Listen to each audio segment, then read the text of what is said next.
तो स्टूडेंट कैसे हो आप लोग। स्टूडेंट आज की इस वीडियो में हम क्लास 12 हिंदी का एक मोस्ट इंपॉर्टेंट टॉपिक लेकर आए हैं जो कि कहानी है, पंचलाइट कहानी है। और इसके जो प्रमुख पात्र हैं गोधन जी, गोधन का हम आज क्या है चरित्र चित्रण करने वाले हैं।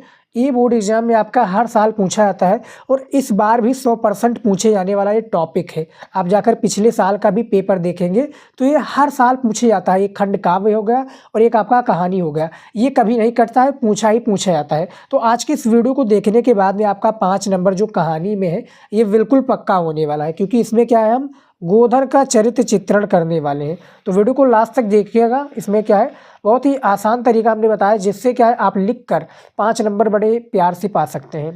तो यहाँ पर देखिए पंचलाइट कहानी के बारे में है, जो कि इसमें 3 मुख्य किरदार होते हैं। एक आपका होता है गोधन, दूसरा मुनरी और तीसरा गुलरी काकी। समझ में आ गया। 3 इसमें मुख्य किरदार है, जिसमें से जो इसका नायक है एक प्रकार से कौन है, वो आपका गोधन है नायक पंचलाइट कहानी का, जो कि पेट्रोमैक्स के जलाता है। और उसके बारे में हमने उद्देश्य को काफ़ी बार बता दिया है, कहानी का भी संक्षेप में वर्णन कर दिया है। लेकिन यहाँ पर क्या है गोधन का चरित्र चित्रण करने के बारे में पूछ रहा है, तो इसका हमें चरित्र चित्रण करना है।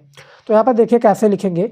सबसे पहले शुरुआत में आप इस तरह से लिखिएगा कि पंचलाइट फणीश्वरनाथ रेणु जी की, यहाँ पर देखिए ब्लैक पेन का भी आपको प्रयोग करना है। पंचलाइट फणीश्वरनाथ रेणु की एक आंचलिक कहानी है। ये कहानी ग्रामीण जीवन पर आधारित है। ये जो कहानी है पंचलाइट, ये ग्रामीण जीवन पर आधारित है। इसमें ग्रामवासियों की मन स्थिति, ग्रामवासियों की जो क्या है मन स्थिति की वास्तविक झलक देखने को मिलती है। किसमें, पंचलाइट कहानी में बताया गया है कि भैया जो इसमें मन स्थिति तथा वास्तविक झलक क्या है देखने को मिलती है फणीश्वरनाथ रेणु की कहानी में। सबसे पहला देखिए इसमें क्या है हमें गोधन की क्या है मुख्य विशेषताएं बतानी, इसकी एक प्रकार से खूबियां बतानी है। समझ में आ गया। तो सबसे पहला हेडिंग जो हमारा रहेगा योग्य युवक। योग्य युवक।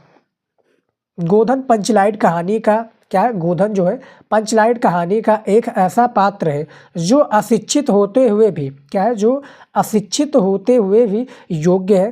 पेट्रोमैक्स जलाने के कार्य को, पेट्रोमैक्स जो है जलाने के कार्य को उसकी बिरादरी का कोई भी व्यक्ति नहीं जानता, परंतु वो उसे जला देता है। क्या है, गांव के मैं आपको पहले बता चुका हूँ लेकिन मैं फिर भी बता देता हूँ। क्या पेट्रोमैक्स लाया जाता है एक मेले से, मेले को क्या पेट्रोमैक्स लाया जाता है, लेकिन गांव के जो सीधे साधे लोग होते हैं वो पेट्रोमैक्स जलाना नहीं जानता। सिर्फ जलाना कौन जानता है, वो गोधन जानता है। यहाँ पर वही बताया गया है कि क्या है जो अशिक्षित होते हैं वो योग्य है। पेट्रोमैक्स जलाने के कार्य की उसकी बिरादरी के कोई, यानी गोधन की बिरादरी के कोई भी व्यक्ति क्या है पेट्रोमैक्स जिसको हम लालटेन कहते हैं उसको जलाना नहीं जानता था, लेकिन क्या है परंतु वो उसे जला देता है क्योंकि ये इसको पता था। समझ में आ गया। तो सबसे फर्स्ट जो हमारा हेडिंग रहेगा वो रहेगा योग्य युवक, ऐसे ही आपको लिखना है बोर्ड एग्जाम में।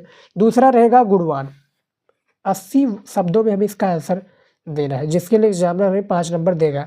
जिस प्रकार से अपने जीवन परिचय लेखक और कवि का लिखते हैं सेम ऐसा ही लिखना है। बस आपको क्या है यहाँ पर जो भी परिस्थिति पूछ लिया जाए, मान लीजिए उद्देश्य पूछा जाएगा तो उद्देश्य के बारे में लिखना पड़ेगा। कहानी की समीक्षा करनी होगी तो उसके बारे में लिखना है। नहीं तो आपका गोधन के बारे में पूछा जाएगा तो इसके बारे में इसका विशेषताएं बतानी, इसकी खूबियाँ बतानी है। तो देखिए दूसरा क्या है गुणवान। गुणवान कौन है, गोधन अशिक्षित होते हुए भी, गोधन जो है अशिक्षित होते हुए भी गुणवान है। उसके इसी गुण के कारण क्या है टोले का, यहाँ पर देखिए टा है गलत मत समझिएगा, देखिए टोले का सरदार उसकी सभी गलतियां माफ़ कर देता है। यानी जो बिरादरी के लोग हैं भैया उसको बिरादरी से निकाल देते हैं, क्योंकि मुंडरी से वो प्रेम करता था। हमने काफ़ी बार बता दिया, नहीं देखा है तो जाकर देख लीजिएगा। तो क्या वो गलतियां को माफ़ कर देता है। क्या है इसी के गुण के कारण वो सरदार, यानी जो सरदार जी हैं उनको फिर क्या है बिरादरी में ले लेते हैं। उसके बाद में देखिए तीसरा क्या है निडर।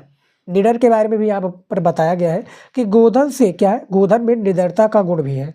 गोधन जो है उसमें निडरता का गुण भी है। वो गाने गाकर तथा आंख मटकाकर, यहाँ पर देखिए गाने गाकर तथा आंख मटकाकर मुनरी के प्रति अपने प्रेम को प्रकट कर देता है। समझ में आ गया। तो ये निडर में इनकी भावना आती है। इसमें जो हमारा 3 पॉइंट है वो आपका एक योग्य युवक, दूसरा गुणवान, तीसरा निडर। और भी इसमें है जो कि 5 आप पॉइंट लिख देंगे तो एग्जामिनर भैया खुश हो जाएगा और 5 नंबर आपको देकर जरूर जाएगा। चौथा देखिए क्या है वर्ग भेद में दूर। ये चौथा पॉइंट है, वर्ग भेद से क्या है दूर। गोधन और मुनरी परस्पर, गोधन और मुनरी परस्पर स्नेह रखते हैं। स्नेह रखते हैं। गोधन जाति पात ईर्ष्यो देश क्या ईर्ष्या देश आदि के चक्कर में नहीं पड़ता है, वो मानवीय गुणों को क्या है समर्थक है। यानी कहने का तात्पर्य है कि गोधन जो है भैया ये वर्ग भेद जैसे जाति पात का इसके पास कोई वो नहीं है, ना ईर्ष्या द्वेष की भैया कि ये इस जात के हैं, इस जात से जिससे प्रेम करता है वो कोई भी जात का उससे नो मतलब है, यानी मतलब नहीं है, चक्कर नहीं। देखिए यहाँ पर देखिए वो मानवीय गुणों को समर्थक है, यानी गुण उसके अंदर होना चाहिए, उसके अंदर क्या है कार्य शक्ति होनी चाहिए और इम्प्रेस करने का एक तरीका होना चाहिए। जिस प्रकार से कहने का तात्पर्य है मानवीय गुणों को समर्थक होना चाहिए। यहाँ पर जाति पात का कोई अंतर नहीं है, किसके द्वारा गोधन के द्वारा बताया गया है। समझ में आ गया, ऐसे ही लिखना है। उसके बाद में देखिए लास्ट में हमारा कंक्लूजन निकल कर आता है, पूरा निष्कर्ष निकल कर आता है कि पूरे का जो हमारा गोधन का विशेषता है इसका सार क्या होता है। देखिए अतः कहा जा सकता है कि गोधन ग्रामीण परिवेश में पलने क्या है, गोधन जो है ग्रामीण परिवेश में पलने बढ़ने वाला उपयुक्त क्या है गुणों से एक आदर्श लड़का है। उपयुक्त गुणों से क्या है एक ये आदर्श लड़का है। कौन भैया, गोधन। तो गोधन के बारे में बताना था। देखिए शुरुआती में मैं आपको दिखा दूं, ये कुछ आपका इस तरह से आपका लास्ट में कंक्लूजन लाइन होता है, लिखना बहुत ज़्यादा ज़रूरी है ताकि एग्जामिनर को पता चल जाए कि ये किसके द्वारा कहानी है और इसमें क्या बताया जाएगा, यानी बच्चे ने बताने की कोशिश क्या की है। समझ में आ गया। तो ऐसे ही आपको लिखना है। ऐसे जब आप लिखेंगे तो 5 नंबर आपका कोई भी नहीं काट सकता है, मैं गारंटी लेता हूँ। गोधन का चरित्र चित्रण करने का सबसे बेस्ट तरीका है और इस बार बोर्ड एग्जाम में मैं गारंटी लेता हूँ 100% ये पूछा जाएगा। तैयार कर लीजिएगा और 5 नंबर अपना कंफर्म कर लीजिएगा। तो इस वीडियो में इतना ही, मिलता है नेक्स्ट वीडियो में नेक्स्ट टॉपिक के साथ। जय हिंद।